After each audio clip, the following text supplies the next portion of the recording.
por qué el tema del río Éufrates está siendo el más buscado por los cristianos en este momento en Google y redes sociales. ¿Qué es realmente lo que está pasando con este extraño descubrimiento que los residentes en la zona han encontrado en el lecho del río? Vamos a aclarar si realmente lo que está sucediendo hoy es lo que la Biblia dice sobre el río Éufrates. Hace más de 2000 años la Biblia predijo que este vasto río de 1700 millas de largo y 1.7 millas de ancho se llegaría a secar totalmente.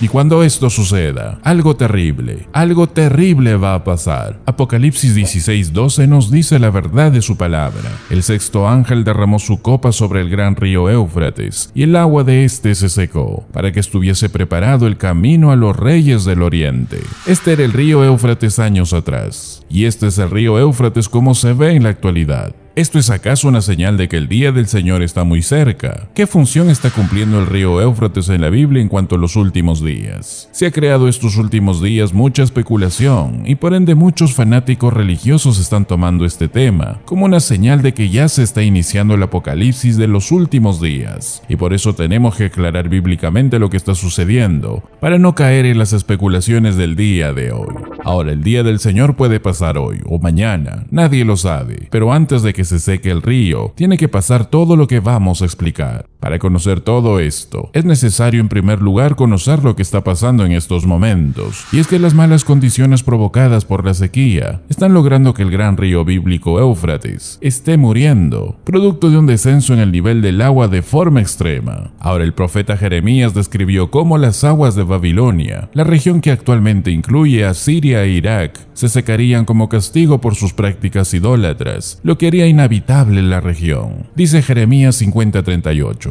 sequedad sobre sus aguas, y se secarán, porque es tierra de ídolos, y se entontecen con imágenes. Algo importante mencionar es que el río Éufrates es el más imponente, es el más largo y el más grande de todos los ríos del oeste de Asia, y es en este mismo lugar en donde se conoció por primera vez el pecado, el lugar donde comenzó la miseria de las almas, fue el lugar donde se dijo la primera mentira, donde se cometió el primer asesinato. El río Éufrates fue el lugar de grandes apostasías y terribles herejías antes y después del diluvio. El río Éufrates fue el lugar del levantamiento de los enemigos más grandes y opresivos de Israel. El río Éufrates también fue el lugar del surgimiento de sus grandes imperios mundiales que oprimieron al pueblo de Dios, que fueron Babilonia y Medo-Persia. En ese mismo lugar, Apocalipsis dice que hay 4 grandes y poderosos demonios, imanes del mal, que están encadenados por Dios y tienen en sus manos el poder de hacer una destrucción terrible, pero Dios los refrena. Algo interesante mencionar es que también el río Éufrates pasó por momentos de sequía y sequedad masiva que ocasionó destrucción de ciudades y aún de imperios a través de la historia. Un ejemplo es el imperio hitita. Últimos descubrimientos mediante la técnica de la dendrocrología en la Universidad de Cornell afirman que el colapso de la edad de bronce de este imperio se debió a una fuerte temporada de sequía extrema que duró varios años. Y ahora, para que se seque el río conforme está registrado en Apocalipsis, tuvo que haber pasado los juicios de las 5 primeras copas, o las 5 primeras de las últimas plagas. El primero trajo llagas malignas. El juicio de la segunda copa hizo que los océanos del mundo se llegaran a contaminar de modo que todo lo que habite en ella va a perecer. El tercero provocó la gran contaminación del agua dulce del mundo, y esto será mortal. El cuarto causará una luz solar abrasadora cuando Dios suba el termostato celestial y logre que el mundo se cocine. Y el quinto trae tinieblas que cubren todo el planeta. Y la Biblia dice que Dios es justo al hacer todo esto.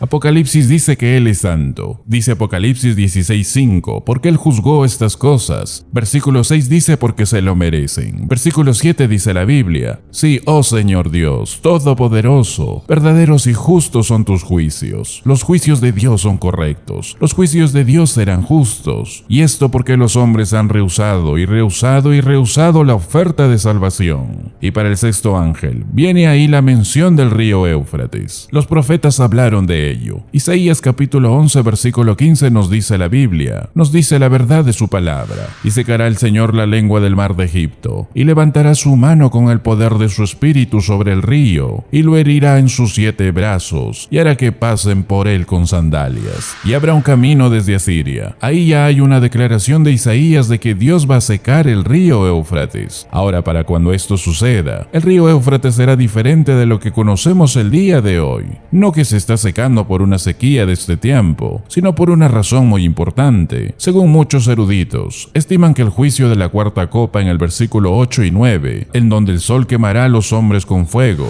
y esto es tan probable que ocasionará el derretimiento de los casquetes polares por este gran calor solar, causando que los océanos del mundo se eleven, lo que inundará las ciudades, lo que hará que el río Éufrates crezca en ese tiempo. Debido a esto, las naciones están obstaculizadas, y además estará oscuro por lo que Dios oscureció todo. Va a ser muy difícil para ellos tener acceso a Israel. Pero en el versículo 12, literalmente del griego dice que el agua se secó, para que esté preparado el camino para los reyes del oriente. Tiene que haber acceso para los líderes orientales que vendrán a la tierra de Israel. Literalmente el griego dice, los reyes de la salida del sol. Anatolé del griego, Dios seca el río Éufrates, para que estos reyes de los grandes imperios que hayan en ese momento, que no sabemos cuándo sucederá, quizás este año o más adelante, los imperios que estarán en ese tiempo puedan venir a Israel. Todo esto parece como si Dios les está haciendo un gran favor, pero es una trampa mortal, porque serán como ovejas llevadas al matadero. El mundo viene para ser ejecutado por Dios. Así como la división del Mar Rojo fue una trampa mortal para el ejército egipcio, son como ovejas llevadas al matadero. El mundo viene para ser ejecutado. La comisión por parte de la bestia, el anticristo y el falso profeta será de reunir a los reyes del mundo para esta guerra, una guerra como ninguna otra guerra. Esta es la guerra con Dios. Dice en el versículo 14, los están reuniendo para la guerra del gran día del Dios el Todopoderoso. Y dice que salen parecidas a ranas. Y lo que el apóstol Juan ve aquí es realmente el espíritu de los demonios. Como dice el versículo 14, las ranas eran cosas detestables e impuras, según el capítulo 11 de Levítico. Para los persas, por ejemplo, la rana era la gemela de Rimán, que era el dios del mal y el agente de todas las plagas. Pero estas no son ranas reales, son demonios, espíritus seductores, que difunden mentiras y engaños. Estos demonios salen y convencen a todo el mundo para que vengan. Van a llevar al mundo entero una guerra con Dios. Joel habla de esto en el capítulo 3, pero Dios los va a destruir a todos. Probablemente vienen por todos los medios, aviones, barcos, camiones, trenes, de cualquier forma que puedan llegar ahí. Ese es el propósito de la sexta copa. La sexta copa reúne al mundo, a los grandes polemos en el griego, palabra expresada para una gran guerra. Daniel 11 da una pequeña descripción de cómo fluye esta guerra y cómo va a terminar. Apocalipsis 16:16 dice la Biblia, y lo reunió en el lugar que en hebreo se llama Armagedón. Esto es Megido, 60 millas al norte de Jerusalén y el valle del Jordán. Es un monte llamado Monte Megido, y al pie de ese monte, hacia el oeste, está la llanura de Megido. Al pie de ese monte, hacia el noreste, está la llanura de Esdraelón. Es una llanura enorme, y ha sido a lo largo de la historia de la tierra de Israel un campo de batalla, en donde se han librado más de 200 batallas en toda la historia. Napoleón lo vio, lo llamó el mayor campo de batalla que jamás había visto en su vida. Ahí peleó Gedeón, como lo describe Jueces 7. Ahí Barak luchó contra los cananeos en el libro de Jueces capítulo 4. Ahí ocurrió la muerte de Saúl y Josías, y la gran reunión de esta guerra final estará ahí. Y esta guerra terminará muy rápido, porque Jesucristo vendrá y los va a destruir. El mundo siente que puede aniquilar al pueblo de Dios, incluso piensan que pueden derrotar a Dios mismo, pero no será así. Capítulo 19, versículo 11. Aquí viene Jesucristo, sobre un caballo blanco. Así terminará la guerra. Él los va a golpear, Él los va a destruir. Él los gobierna con vara de hierro, y rompe el lagar del vino del furor de la ira de Dios Todopoderoso. Y en su manto, y en su muslo, tiene escrito un nombre,